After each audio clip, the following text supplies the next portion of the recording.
진심으로 아버지 전심을 다하여 주님을 바라봅니다. 신령과 진정으로 주님 앞에 우리의 마음을 열고 나아갑니다.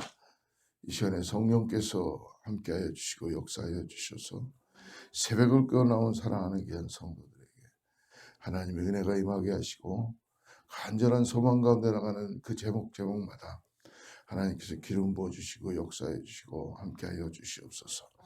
아버지, 특별히 예레미야를 통해서 우리에게 말씀하시는 것을 우리가 들었사오니 하나님, 이제 하나님의 나라의 소망을 가지고 주님과 함께 동행하는 믿음의 삶을 살아갈 수 있도록 오늘도 결단하고 아버지 주님 말씀 앞에 나가는 우리 모두가 되게 하여 주시옵소서.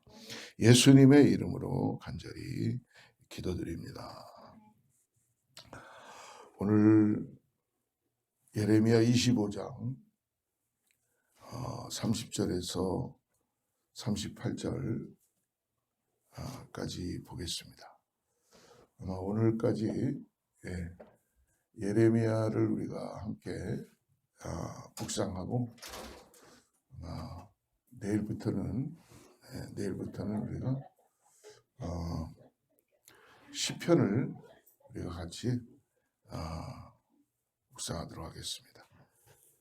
예레미야 25장 30절 찾으셨으니까 같이 한 목소리로 합독합니다. 30절부터 25장 30절부터 38절 끝절까지. 그러므로 너는 그들에게 이 모든 말로 예언하여 이르기를 여호와께서 높은 데서 포효하시고 그의 거룩한 처소에서 소리를 내시며 그의 초장을 향하여 크게 부르시고 세상 모든 주민에 대하여 포도 밟는 자같이 흥겹게 노래하시리라. 연하는 소리가 땅끝까지 이르면 여호와께서 뭇 민족과 다투시며 모든 육체를 심판하시며 악인을 칼에 내어 주셨음이라. 여호와의 말씀이니라. 만군의 여호와께서 이와 같이 말씀하시니라. 보라, 재앙이 나서 나라에서 나라에 미칠 것이며 큰 바람이 땅끝에서 일어날 것이라. 그날의 여호와께 죽임을 당한 자가 땅 이 끝에서 땅 저 끝에 미칠 것이라. 그들을 위하여 애곡하는 자도 없고 시신을 거두어 주는 자도 없고 매장하여 주는 자도 없으리니 그들은 지면에서 분토가 되리로다. 너희 목자들아 외쳐 애곡하라. 너희 양떼의 인도자들아 잿더미에서 뒹굴라. 이는 너희가 도살당할 날과 흩음을 당할 기한이 찼음인지 너희가 귀한 그릇이 떨어진 같이 될 것이라. 목자들은 도망할 수 없겠고 양떼의 인도자들은 도주할 수 없으리로다. 목자들이 부르짖는 소리와 양떼의 인도자들이 애곡하는 소리여 여호와가 그들의 초장을 황폐하게 함이로다. 평화로운 목장들이 여호와의 진노하시는 열기 앞에서 적막하게 되리라. 그가 젊은 사자같이 그 굴에서 나오셨으니 호통치시는 분의 분노와 그의 극렬한 진노로 말미암아 그들의 땅이 폐허가 되리로다 하시니라. 아멘. 오늘 저와 여러분의 입술 가운데 하나님의 은혜로 말미암아 감사가 풍성히 흘러넘치는 오늘 하루가 되기를 주님으로 축복합니다. 하나님께서는 우리의 삶에 위험을 감지할 수 있도록 비상등을 켜게 하시고 경고하시는 분이시죠. 언젠가 한번 제가 자동차를 타고 좀 멀리 가야 될 일이 있어서 가는 시간이 있었습니다. 가고 있다가 주유소에 들려서 다시 좀 기름을 채우고 이제 시동을 걸고 가려고 하는데 시동이 걸리질 않는 거예요. 그러면서 비상등에 이렇게 불이 들어와 있었습니다. 그래서 나는 이게 배터리가 잘못됐나 가서 또 열어보고 다시 시동을 또 걸어봐도 경고등은 들어와 있는데 전혀 시동이 걸리지 않는 것입니다. 굉장히 진퇴양난에 빠지게 되더라고요. 여러분 좀 멀리 나갔는데 자동차가 시동이 안 걸릴 때 뭐랄까 어떻게 될지 모르는 거. 그러는 가운데 그 경고등을 보고 그리고 전화기로 유튜브를 찾아서 왜 시동이 안 걸리는 알아보니까 나중에 결국 알고 보니까 그 기름 넣는 그 뚜껑 있죠, 뚜껑이 끝까지 닫히지 않으면 시동이 안 걸리더라고요. 여러분 그거 아셨나요? 몰랐어요. 네. 그러니까 이 뚜껑이 조금만 열려 있어도 시동이 안 걸려요. 그때 누가 그걸 알겠어요? 전기가 나갔나, 뭐가 잘못됐나. 근데 다시 그 뚜껑을 거기 유튜브에 유 선생이 아주 대단하더라고요.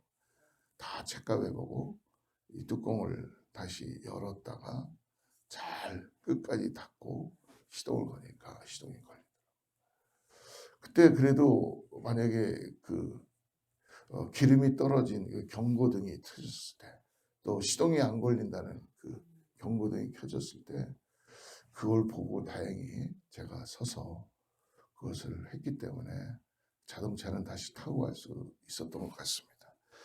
사랑하는 여러분, 하나님께서는 우리들에게 위험한 순간에 항상 우리의 환경을 통해서든 말씀을 통해서든 경고해 주시는 분이신 것을 오늘 말씀해 주십니다. 이 경고의 말씀을 잘 들어야 우리는 위험에서 벗어날 수 있습니다. 하나님께서 어떤 말씀을 주실지 오늘 한번 기대하고 나아가길 바랍니다. 여러분, 삶에서 가장 안타까운 순간은 여러분 우리가 어떤 순간입니까?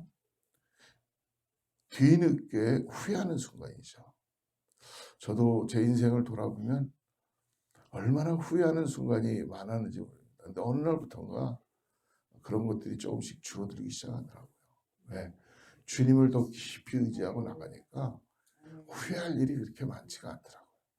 근데 주님을 의지하지 않으면 뒤를 돌아보면 온통 그랬을 걸, 왜 이랬을까, 뭐 그런 식으로 후회를 하죠. 제가 그때 그 일을 하지 말았을 걸, 그렇죠. 건강을 잃어버리는 사람들은 잃어버리고 난 다음에 내가 건강할 때 건강을 잘 지킬 걸. 또 우리 리차드 같이 공부하는 학생들은 나중에는, 지금은 모르겠죠. 나중에 우리 리차드야 공부도 잘하고 똑똑하니까 자죠. 나중에야 내가 그때 공부할 때 공부를 잘할 걸 하고, 뭐 저도 그렇게 생각해 본 시간들이 있었습니다. 누구하고 약속했는데 늦게 나갔을 때 왜 내가 미리 준비하지 못했을까? 미리 준비할 걸 하고 우리는 삶에서 후회를 많이 한다는 것입니다.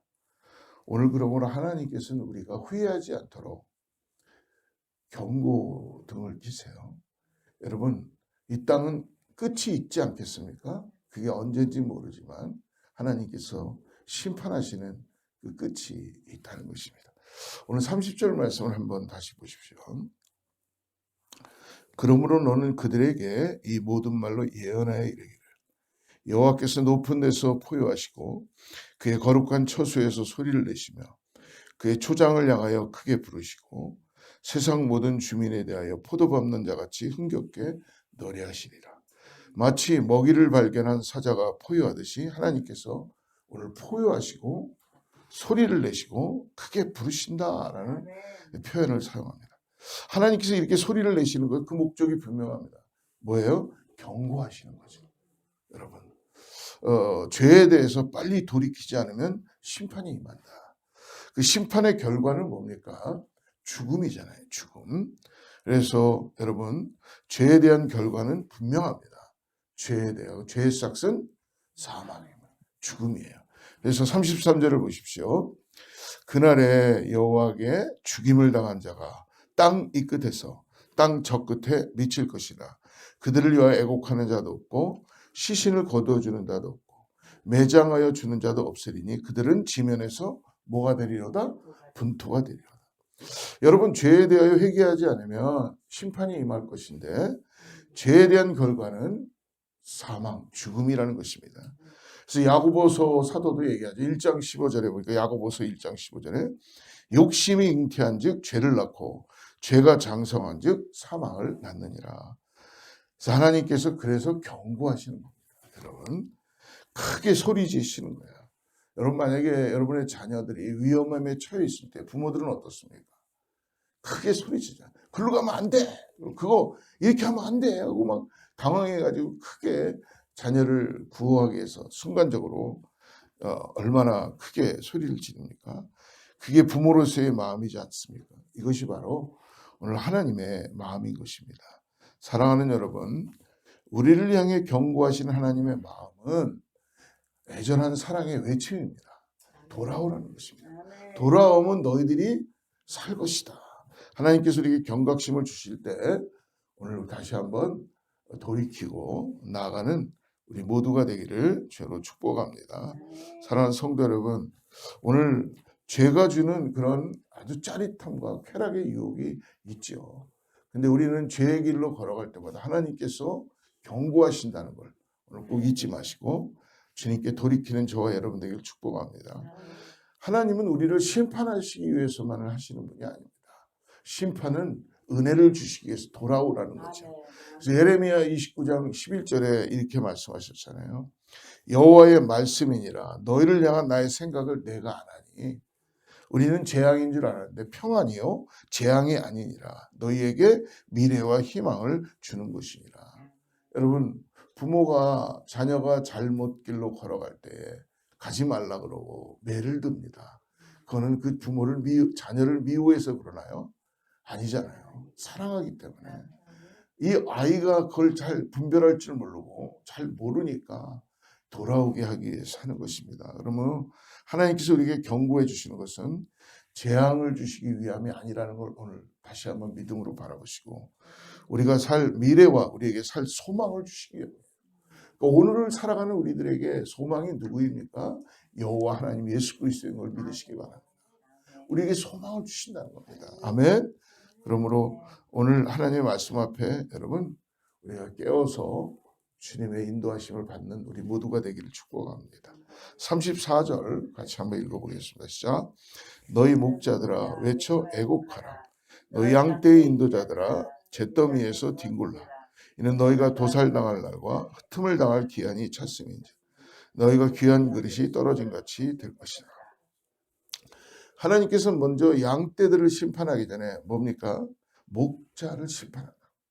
그 지도자들, 인도자들, 리더들은 하나님 앞에 두 가지로 분리할 수 있겠죠. 여기에서 목자는 지도자를 의미하는데요. 정치적인 지도자도 있을 것입니다. 근데 또 하나의 지도자는 영적인 지도자가 있다는 것입니다. 그 지도자들에게 오늘 양떼를 하나님의 뜻 가운데 인도하지 못한 것에 대한 책임을 물으신다는 것입니다.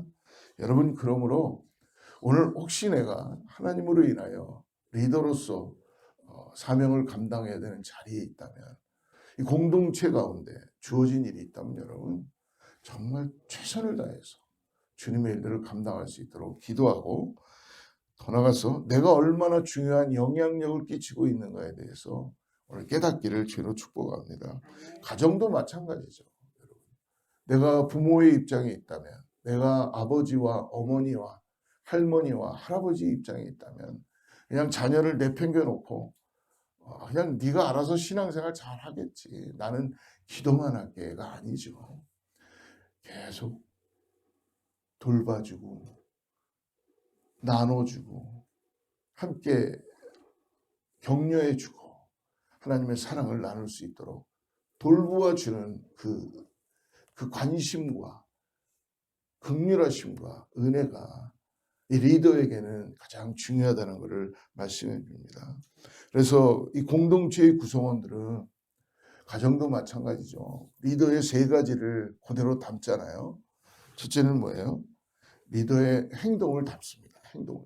그러니까 예를 들어 지도자로, 영적인 지도자로 아니면 정치적인 지도자로 나에게 사명을 주셨다면 아니면 소그룹 인도자든 하나님께서 나에게 직분을 주신 지도자라면 공동체 안에 나를 분명히 닮아가는 자녀들이 있고 식구들이 있다는 것입니다.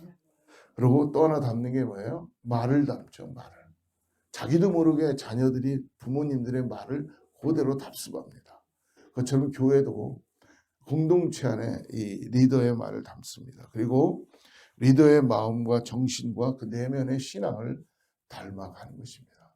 그래서 지도자가 어떤 꼴을 가지고 푸른 초장과 실만한 물가로 인도하느냐는 건 너무나 중요해요. 근데 잘못된 완전히 썩은 풀 먹이고 완전히 불량식품 먹이면 어떻게 되겠어요? 양들이 다 비실비실한 것뿐만이 아니라 어떤 양들은 잘못 먹어가지고 싸나워지는 양들도 있잖아요. 예, 그러니까 막 밖에 나가면 막 여기저기 다 들이받고 막 그러는 양들도 있잖아요. 그러니까 이게 참 굉장히 영적인 우리 공동체의 리더들은 기도하고 정말 하나님이 주시는 이 푸른 초장과 건강한 이 맑은 시냇물가로 꼴을 먹이며 인도해 가야 될 줄 믿습니다. 사랑하는 성도 여러분, 오늘 목자가 양을 돌보고 이끌어갈 때 중요한 두 가지 역할입니다. 첫 번째는 양들이 가야 할 길을 인도하는 것입니다. 그리고 두 번째는 양들이 필요한 것을 제공해 주는 돌봄을 주는 역할을 감당해야 합니다. 여러분, 안정감이라는 게 뭐였어요? 우리 어저께도 수요예배 가운데 고린도후서를 통해서 우리가 두고 있는 안정감이 어디인가에 대해서 중요한 나눴죠. 여러분, 어떤 사람을 만나면 안정감을 느낍니까? 저는 좀 그런 게 있어요. 어디에 가면 안정감이 있고 어떤 사람을 만나면 안정감이 있어요. 솔직히 교회에 그 사람이 오면요, 뭔가 분위기가 틀려져요. 여러분, 그런 거 있습니까? 왜 그런가요? 영적인 분위기가 기온이 틀려진다는 거예요. 저는 그것을 그 사람이 하나님의 사람이기 때문에, 하나님의 마음을 가진 사람이기 때문에 그 사람이 있는 그곳에서 하나님께서 동행해 주시는 거죠. 할렐루야. 우리 모든 성도님들이 다 그런 하나님과 동행하는 그런 영적인 기운을 가지고 나가는 돌봄과 역할을 감당하는 우리 모두가 되기를 저로 축복합니다. 사랑하는 성도 여러분, 그런데 만약 리더와 지도자가 나가야 될 바를 알지 못한다면 그 공동체는 어떻게 되겠어요? 병들게 되겠죠? 그리고 어디로 가야 될지 모르게 방황할 수밖에 없죠. 그래서 여러분, 가정의 부모님들이나 돌아가서 영적인 리더로 부름을 받은 사람들, 내가 맡겨진 일을 가진 사람들은 처절하게 십자가를 바라보고 기도하고 나가야 될 줄을 믿습니다. 마치 갓난아기가 그 어머니에게 젖을 먹이듯이 항상 여러분, 부모가 자녀 갓난아기에 젖을 먹이는 게 당연한 거지만 때때로는 고통스러울 수도 있죠. 왜냐하면 젖이 안 나올 때도 있지 않겠습니까? 그런데도 갓난아기는 배고프다고 계속 울어대고 그러니까. 그러니까 계속 부모는 젖을 생산해야 되는 것처럼 항상 체험을 줄 수 있는, 돌봄을 줄 수 있는 것을 준비하고 항상 나가야 됩니다. 그래서 교회의 이 공동체의 리더는 하나님께 시선을 고정하는 사람이 되어야 될 줄을 믿습니다. 사랑하는 성도 여러분, 우린 어느 자리에서든지 크든 작든 맡겨진 리더의 역할을 주셨다는 거예요. 이미 구원받은 우리는 가정에서나 교회에서나 어디에서도 직장에서도 공동체의 여러 삶의 관계 속에서 우리는 리더의 역할을 맡습니다. 여러분, 우리가 목자로 부름을 받았다는 사실을 잊지 않고 오늘 안정감을 갖기 위해서는 하나님께 시선을 고정해야 될 줄을 믿습니다. 하나님 앞에 먼저 무릎 꿇는 그런 우리 모두가 되기를 간절히 축복합니다. 사랑하는 성도 여러분을 통해서 오늘 교회와 그리고 여러분의 가정과 그리고 일터가 하나님의 놀라운 은혜로 살아가게 될 줄로 믿습니다. 오늘 하루는 하나님 앞에 시선을 고정하는 또 우리 모두가 되기를 기도하며 나가시기를 축복합니다. 기도하겠습니다. 좋으신 하나님 아버지, 오늘 말씀을 통하여 우리의 삶 가운데 교훈을 주시고 예레미야를 통해서 우리가 깨닫게 해주시고 주님께 인도함을 받게 하심을 감사합니다. 우리의 영원한 목자 되신 예수 그리스도를 따라가기 간절히 원합니다. 하나님께서 채워주시는 그 놀라운 은혜를 받아서 주님께서 맡겨주신 이 교회와 그리고 가정과 일터에 하나님 섬기는 귀한 하루가 되게 하여 주시옵소서. 말씀 앞에 깨어있는 영적 경각심을 갖고 살아가는 귀한 은혜가 되게 하여 주시고 오늘 또 간절히 구하는 것 주님 아시오니 우리에게 긍휼을 베풀어 주시고 하나님의 은혜를 통하여서 하나님, 정말 하나님께서 귀한 소식들을 깨닫고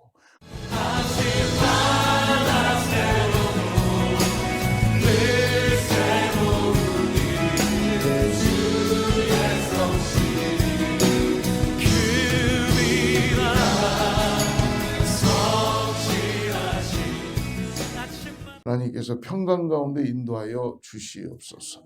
예수님의 이름으로 간절히 기도드립니다.